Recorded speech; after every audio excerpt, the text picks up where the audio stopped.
হে বন্ধুরা, আসসালামু আলাইকুম। সবাই কেমন আছো? আশা করি খুবই ভালো আছো। তো বন্ধুরা, আমাদের ভাব ভঙ্গিমা দেখতেই পারতেছো আমরা কোথায় আছি, কি করতেছি আর কোন জায়গায় আছি। বন্ধুরা, সবাই তো জানেন এই সাত্তার কাকা, এই সাত্তার কাকার চা খেতে আমরা চলে এলাম রাত 12টা বাজে, 3-4 বন্ধু মিল্লা। তো বন্ধুরা, রাত প্রায় 12টা-1টা বাজে। তো বন্ধুরা, গল্প সেরে না, গল্প হচ্ছে 1 কাপ চা। সব ক্লান্তি শেষ, চায়ের চুমুকে দিনটা শুরু হোক সতেজ আমেজ নিয়ে। যুগের পর যুগ ধরে চলে আসা রং চায়ের স্বাদ নিয়ে বেশ পরীক্ষা নিরীক্ষাও হচ্ছে।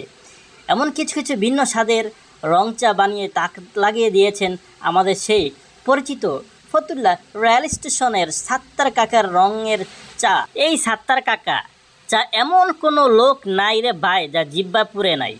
চুম্বকে চুম্বকে স্বাদের রং চা যারা একবার খাবেন তো তারা চায়ের প্রেমে পড়ে যাবেন। আমি 100% বলতেছি, যারা সাত্তার কাকার রং চায় এখনও জিব্বায় লাগান নাই, তারা একবার লাগিয়ে দেখেন, খুব মজা পাবেন। তো বন্ধুরা, সবাইকে আমন্ত্রণ জানাচ্ছি এই সাত্তার কাকার চা উপভোগ করার জন্য।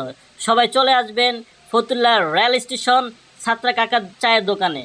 তো বন্ধুরা, আমি, আমার বন্ধু হায়দার এবং ছোট ভাই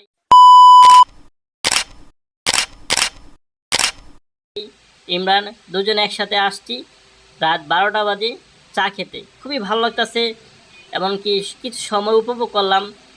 তো ধন্যবাদ বন্ধু হায়দার, তোমাকে অসংখ্য ধন্যবাদ, আমার অন্তরস্থল থেকে ধন্যবাদ। আর ধন্যবাদ দিয়ে ছোটো করতে চাই না আমার সাত্তার কাকার চায়ের দোকানে চা খেয়ে। তো বন্ধুরা, সবাই ভালো থাকবা, সুস্থ থাকবা। দেখা হবে ইনশাল্লাহ অন্য কোনো টুকিটাকি ছোটো ছোটো ব্লগ নিয়ে। বাই বাই, আল্লাহ হাফেজ।